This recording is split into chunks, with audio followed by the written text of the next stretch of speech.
దొంగ సాధువు. దొంగ సాధువు అక్బర్ చక్రవర్తి సువిశాల సామ్రాజ్యంలో సుల్తాన్పురి అనే ఒక ఊరు ఉండేది.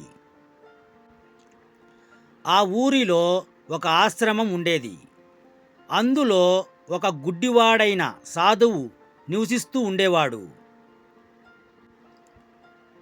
ఎప్పుడూ తపస్సు చేసుకుంటూ ఉండే ఆ సాధువుకు ఊరి జనాలందరి భవిష్యత్తు తెలుసునని ప్రజలందరూ నమ్ముతూ ఉండేవారు. ఒకరోజు అతడి ఆశ్రమానికి ఒక వ్యక్తి తన అన్న కూతురును తీసుకొని వస్తాడు. ఆ అమ్మాయికి ఆరోగ్యం సరిగా లేదు. ఎందుకంటే అంతకు కొన్ని రోజుల క్రితం ఆమె కళ్ళెదురుగానే ఆమె అమ్మా నాన్నలను ఎవరో దారుణంగా చంపేస్తారు. ఆ అఘాయిత్యాన్ని కళ్ళారా చూసిన ఆ అమ్మాయికి అప్పటి నుండి బుద్ధి స్వాధీనంలో లేకుండా తయారవుతుంది. దీనికి బాధపడ్డ ఆ అమ్మాయి చిన్నాన్న ఈ సాధువు బాగు చేస్తాడన్న నమ్మకంతో వైద్యం కోసం తీసుకొస్తాడు. అయితే ఆ అమ్మాయి ఆ సాధువును చూడగానే ఏడుపు మొదలుపెట్టింది.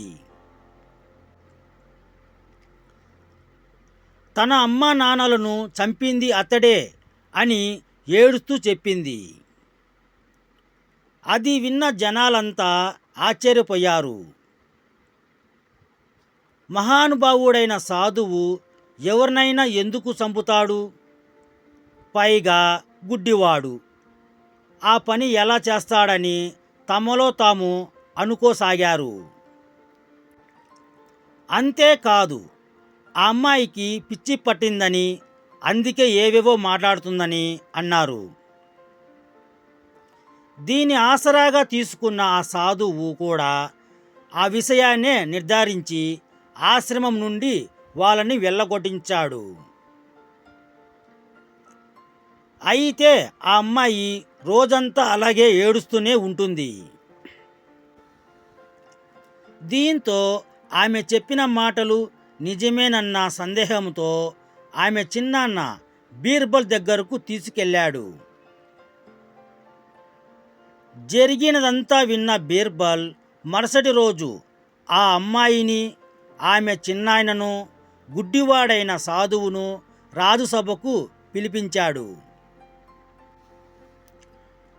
నువ్వు ఈ అమ్మాయి అమ్మా నాన్నలను చంపావా అని గుడ్డి సాధువుని ప్రశ్నించాడు బీర్బల్. నేను గుడ్డివాడిని, నేనెలా చంపగలను అన్నాడు సాధువు సమాధానంగా. అలాగా అంటూ 1 నిమిషం వ్యవధిలో కత్తి తీసి సాధువు మీదికి ఉరికాడు బీర్బల్. అంతే, తనకు అపాయం ముంచుకొస్తుందని గ్రహించిన సాధువు వెంటనే మరో కత్తి తీసుకొని బీర్బల్ పైకి ఎదుదాడికి దిగాడు.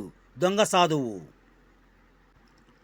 అసలు రూపాన్ని బయట పెడుతూ తన పైకి దాడిని దిగిన దొంగ సాధువు తలను 1 దెబ్బతో తెగ్గొట్టాడు బీర్బల్. అంతేకాకుండా అతడి వల్ల నష్టపోయిన అమ్మాయికి రాజు ఆస్థానంలో ఆశ్రమం కల్పించాడు. వీడియో నచ్చింటే ఒక లైక్,